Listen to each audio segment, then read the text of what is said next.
persona que quizá que se le imputa más la corrupción del lado del PRI es el gobernador Duarte. Se le acusó por 30,000 millones de pesos.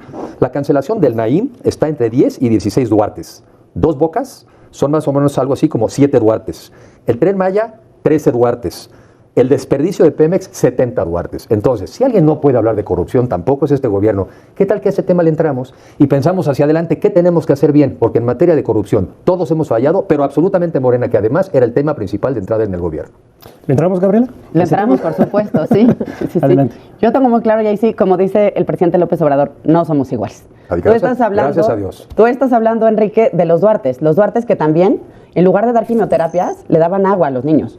Esos son los Duartes y esa es la herencia del PRIAN. Aquí, el aeropuerto existe, ahí está el AIFA, se puede visitar. Ahí está también la refinería, ahí está el tren. Podrán discrepar, pero las cosas se han realizado. Eso es mucho más, entrada a realizar, ver las obras públicas, que lo que pueden contar muchos gobiernos del PAN. Transformación pacífica del país. Si alguien faltaba en el catálogo de las vapuleadas, las trapeadas que ha dado Gaby Cuevas como vocera de la doctora Claudia Sheinbaum y de este movimiento, de esta campaña, mis estimados pregoneros, pues era el junior priista Enrique de la Madrid. Vean la tremenda arrastrada que le dio en este debate, mis estimados amigas y amigos pregoneros. Imperdible, y también exhibiendo todo lo que hizo en el debate, o bueno, lo que dejó de hacer Xóchitl Gálvez, mis estimados pregoneros, a la que ahora sale a defender Enrique de la Madrid, sí, a uno de los que pues eran precandidatos, que estaban en esta contienda interna del PRIAN para ver quién iba a ser el candidato. Al final, el dedazo para Xóchitl Gálvez, a él lo pisotearon, mis estimados pregoneros, y actualmente ahí está también en el equipo de Xóchitl, en el equipo del PRIAN, que no tienen una estructura, todos hablan de esto, de lo otro, y no hay pues un proyecto de nación en la oposición en nuestro país. Tuvieron 5 años para definir a su candidato y para armar un proyecto integral de nación. No lo tienen, y así, pues por eso los vapulean en estos debates que organizan estos medios de comunicación, y en este caso 11 Noticias. Gaby Cuevas le da tremenda arrastrada al junior priista Enrique de la Madrid. Vamos a escucharlo. Había un seguro popular, obviamente perfectible, mejorable, todo, lo destruyen, como todo lo que hace Morena en este país, y dejaron a 50 millones de mexicanos sin acceso a la salud. También, ya dije, 45 millones de mexicanos sin acceso a las recetas, y eso que serían más, pero que pues no cuentan. Y en la Ciudad de México, a mí se me sorprende un poquito de la doctora Sheinbaum, porque pues es científica, ¿no? Ella sabe. Ella sabía qué tenía que hacer en la Ciudad de México, y claro, como tenía la presión política del presidente, pues no se hizo obligatorio, por ejemplo, el cubrebocas. ¿Por qué perdió en la Ciudad de México? Porque mataron a 2 grupos de personas, a los seres humanos y a las empresas. Las hicieron pedazos. En corrupción, creo que todos hemos fallado. Hay que aceptar que todos hemos fallado en materia de corrupción. Aquí yo hago un poquito broma y no. Uno de los personajes quizá que se le imputa más la corrupción del lado del PRI es el gobernador Duarte. Se le acusó por 30,000 millones de pesos. La cancelación del Naim está entre 10 y 16 Duartes. 2 Bocas son más o menos algo así como 7 Duartes. El Tren Maya, 13 Duartes. El desperdicio de Pemex, 70 Duartes. Entonces, si alguien no puede hablar de corrupción, tampoco es este gobierno. ¿Qué tal que a ese tema le entramos y pensamos hacia adelante qué tenemos que hacer bien? Porque en materia de corrupción todos hemos fallado, pero absolutamente Morena, que además era el tema principal de entrada en el gobierno. ¿Le entramos, Gabriela? Le entramos, por supuesto, sí. Adelante. Yo tengo muy claro, y ahí sí, como dice el presidente López Obrador, no somos iguales. Gracias a Dios. Tú estás hablando, Enrique, de los Duartes que también, en lugar de dar quimioterapias, le daban agua a los niños. Esos son los Duartes y esa es la herencia del PRIAN. Aquí, el aeropuerto existe, ahí está el AIFA, se puede visitar. Ahí está también la refinería, ahí está el tren. Podrán discrepar, pero las cosas se han realizado. Eso es mucho más, entrada a realizar, ver las obras públicas, que lo que pueden contar muchos gobiernos del PAN. Del PRIAN. Hay que tenerlo muy claro. El PRIAN gobernó nuestro país de 1929 hasta el 2018. En ningún momento fuimos alguna potencia. Y también hay que decirlo, sí, la agenda de corrupción es muy importante. Y en este sentido hay profundas deudas con todo el país, pero que Claudia Sheinbaum sí tiene una propuesta. En primer lugar, se tiene que fortalecer a la Secretaría de la Función Pública. Es una secretaría que hoy existe, pero que requiere de mucho más capacidades legales y técnicas para poder investigar y fiscalizar. Crear también la Agencia Federal Anticorrupción. ¿Por qué? Porque necesitamos trabajar con todos los niveles de gobierno para hacer una gran cruzada nacional contra la corrupción y donde exista un perfecto monitoreo. Y por último, si bien es una propuesta mucho más amplia que pueden conocer en la página de internet, está el trabajo con el Poder Judicial. No pueden seguir quedando impunes los corruptos. Bueno, esa es la parte de corrupción, pero yo sí les quiero hacer una pregunta sobre esto de una manera más directa. Surgieron ayer algunos elementos que tienen que ver con la corrupción y de pronto como que se quedaron en la mesa. Yo se los voy a empezar preguntando de alguna otra manera y que también tienen que ver. ¿Pueden sus respectivos partidos y hasta dónde hablar de la lucha anticorrupción con algunos ejemplos o algunos casos que se han ocurrido? Por ejemplo, Segalmex. Por ejemplo, en el PRI, bueno, y PAN, PRD, pues sobran ejemplos de corrupción. Creo que la gente votó en mucho por esa historia de corrupción.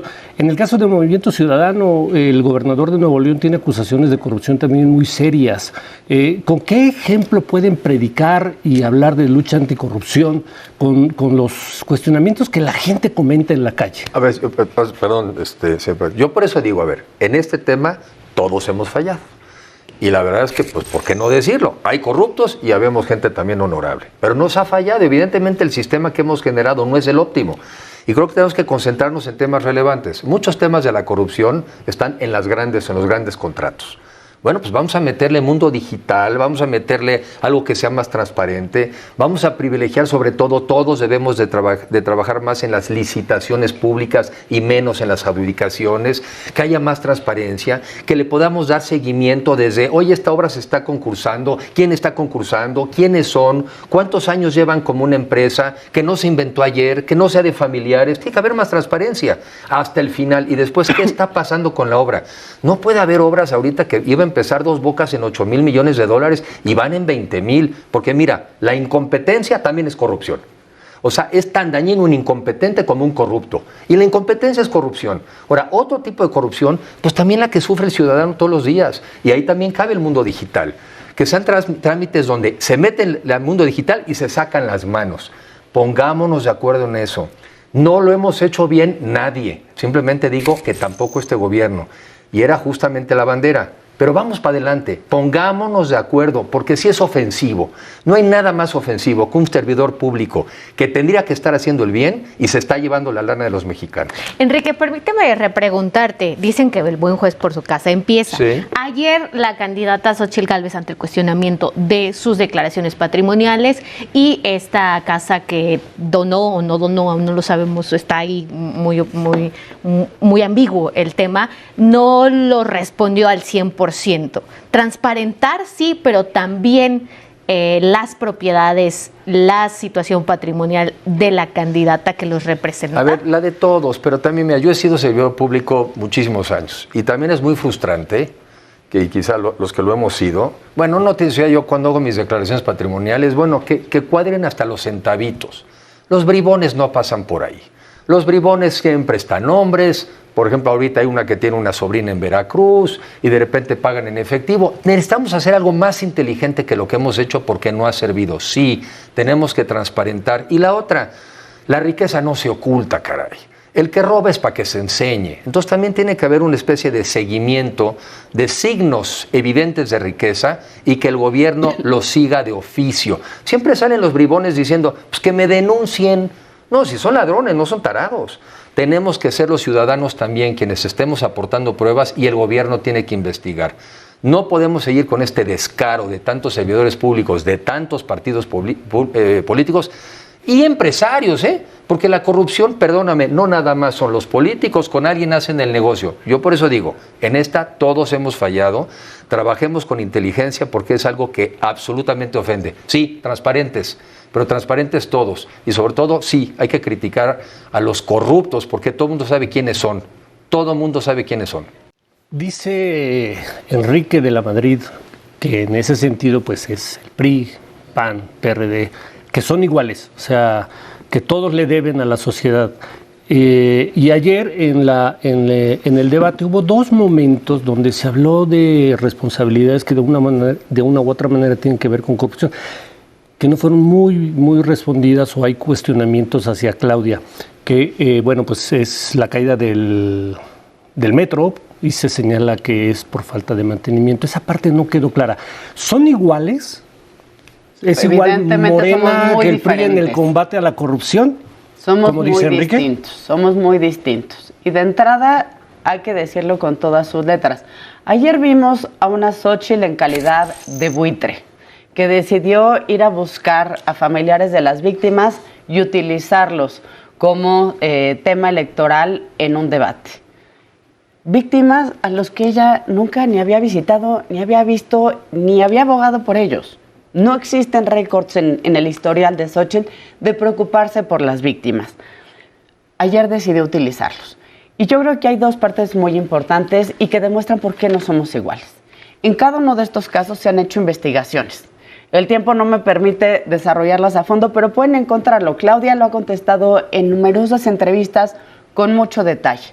Pero además, en segundo lugar, se ha trabajado y se ha atendido a las víctimas, tanto del colegio como también del tema del metro. Y hay que decirlo también con toda claridad, porque luego convenientemente se les olvida. La dueña de la escuela, la dueña del Repsamen, está en la cárcel. No somos iguales. Para nosotros no hay nadie por encima de la ley. Y ahora, también aquí es muy importante señalarlo. A ver, Claudia como gobernante, ella ha tenido numerosos reconocimientos, ya ayer los mencionó. Está el LATAM Smart City Awards, está el Innovation and Excellence Awards, están también premios y reconocimientos de la OCDE, de la OEA, del BID. Hay reconocimientos al trabajo que hizo Claudia en el gobierno de la Ciudad de México. Pero eso sí, ni Xóchitl, ni hace ratito que vengo de un debate con su jefa de oficina, siguen y seguimos esperando la respuesta al departamento que Xóchitl dijo que donaría al Colegio Salesiano, y que eso llevamos desde 2018 y contando. Permíteme, antes de corte, repreguntarte ahora a ti, Gabriela. Ante un cuestionamiento incómodo o fuerte, la respuesta que espera la ciudadanía por parte de una candidata presidencial es premios o que presente las pruebas ante el Ministerio Público. Es decir, ¿no crees que tú ayer a Claudia Sheinbaum ante estos cuestionamientos le faltó contundencia? Pues mira, cuando vemos cuáles fueron las acusaciones de Xóchitl, son de tal nivel de ridiculez. A ver, estamos hablando de una Xóchitl que no sabe distinguir entre un acta de nacimiento y un acta de función. Una Xóchitl que nunca pudo explicar ni siquiera sus contratos con el INAI, que no ha podido explicar cómo los edificios que se construyeron en Miguel Hidalgo mientras ella fue jefa delegacional, casualmente contrataron a su empresa después para hacer la parte de edificios inteligentes.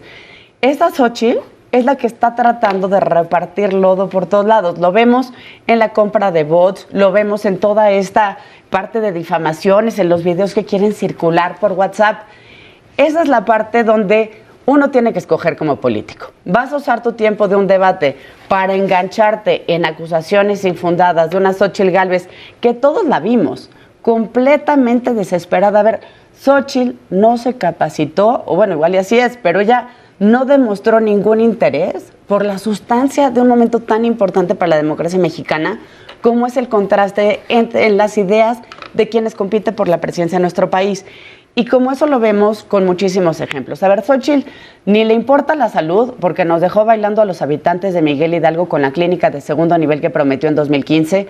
Tampoco le importa la educación y ahí lo exhibió Movimiento Ciudadano con que en todo su periodo en el Senado no presentó una sola iniciativa en esa materia. También prometió, aquí cerca de las instalaciones de Canal 11, un faro del saber en Ixtitla, que tampoco nunca llegó. Es una Xóchitl a la que no le importa el valor de la palabra, pero que sí busca repartir lodo, porque ella misma no puede explicar ni siquiera cómo su departamento acabó en las manos de la sobrina de Calderón. En el caso de Morena es muy clara su postura frente al aborto, ¿no? Frente al matrimonio igualitario. En el caso de Movimiento Ciudadano también, incluso con las ECOSIC. Y el día de ayer, Xóchitl Gálvez defendía, yo voté a favor de que se penalicen las ECOSIC. Sí, pero en este paraguas que es el Frente Amplio opositor en el que está PRI, PAN y PRD, tienes a un ala del PAN que en tribuna defendía que estas ECOSIC en realidad, pues si se prohibían, también decía Gabriel Cuadri, también se tienen que prohibir los tratamientos hormonales a los niños, lo cual es una falacia, no existen en este país. Hacia allá voy. ¿Cómo defender estos grupos vulnerables o los derechos progresistas de estos grupos vulnerables cuando tienes a tus espaldas pues personajes del ala más conservadora de Acción Nacional? 3 comentarios, si me permiten. Una es, Xóchitl es una mujer preparada. Si no fuera una mujer preparada, no podría haber salido del pueblo de donde salió, de la pobreza donde salió, de la marginación, de la violencia, y ser hoy en día candidata a la presidencia de la República por esta coalición. Entonces es una mujer preparada, es una mujer de lucha. Es más, enarbola mucho lo que muchos queremos, que no importa, y esta es una frase de Alberto Castillo, no importa de dónde vienes, lo que importa es a dónde vamos. Es una mujer con fuerza, con coraje, con corazón. Yo creo que representa muy bien a los grupos más vulnerables, más pobres, que quieren salir adelante, pero también a las clases medias que quieren prosperar y quieren ambicionar más. Yo creo que nos representa a muchísimos millones de mexicanos. Hay temas que en una coalición, evidentemente, y así lo pienso yo, en una coalición donde hay posiciones extremas de lo que se trata, y también en México, es buscar por lo menos los consensos. Pero hay muchos temas que son de derechos humanos que no se discuten. Y ayer fue también muy clara de que en el tema, por ejemplo, del aborto, hay una resolución de la Suprema Corte en donde está prohibida la penalización, la criminalización. Y también lo mencionó ella ayer y dijo, quien quiera de alguna manera abortar, aborta. No tiene por qué haber una criminalización. Y que quiera tener un hijo o lo quiere mantener, el Estado tiene que también darle capacidades pues, para poderlo mantener. 2 temas más. 20 millones de mexicanos con discapacidad permanente. Artículo 4 constitucional, tienen derecho a aportaciones en efectivo. 23 millones de indígenas en el país y ahí están los más pobres de los pobres. Y necesitamos un país de libertades, que cada quien quiera ser como quiera ser, la preferencia sexual que quiera tener. Ese es el México libre. Y quizá lo digo al final. El riesgo de regresar a una sola visión del mundo, caray, mañana no caben las libertades. Si queremos ir al México otra vez homogéneo, de pensamiento único y autoritario, quienes están más en riesgo son los grupos minoritarios que están más en riesgo de una sola verdad. Tienes razón.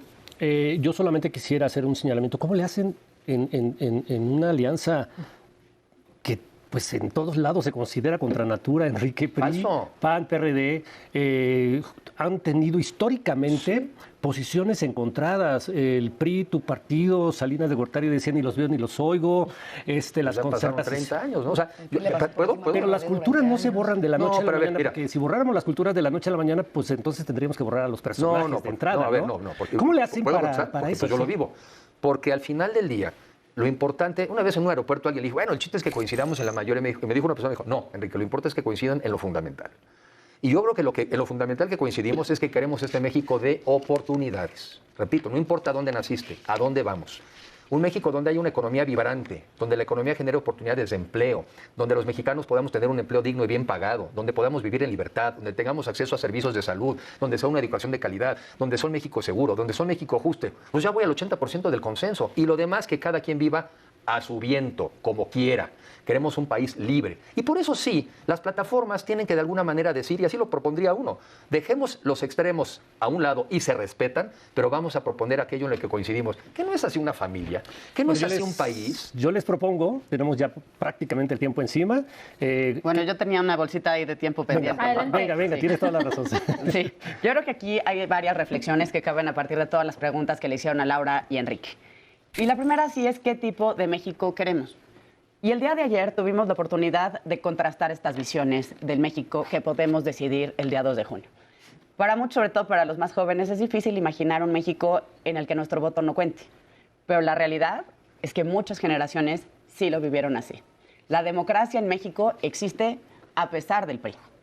Hoy tenemos un México donde vamos combatiendo la pobreza en pleno 2020 a 2022, y eso está reconocido tanto por el Coneval como por organismos internacionales. 9 millones de mexicanos y mexicanas salieron de su condición de pobreza. 1.7 millones de mexicanos y mexicanas salieron de la condición de pobreza extrema. Esos son los resultados que hoy tenemos por una política donde, como bien se ha dicho por el presidente desde hace 20 años, más de 20 años, por el bien de todos, primero los pobres. Y eso es algo que todos debemos entender y que de cierta forma se maneja mucho en los discursos, pero cuando se traduce en políticas públicas no es así. Por eso nosotros vamos por la cobertura universal de salud, universal, gratuita. Vamos por una educación también que esté al alcance de todos. Vamos por el Sistema Nacional de Cuidados, como ya lo empezó a implementar Clara Brugada en Iztapalapa. Vamos también por un régimen donde la energía dependa de nosotros los mexicanos, aunque se pueda invitar, por supuesto, a participar a otros actores como la iniciativa privada.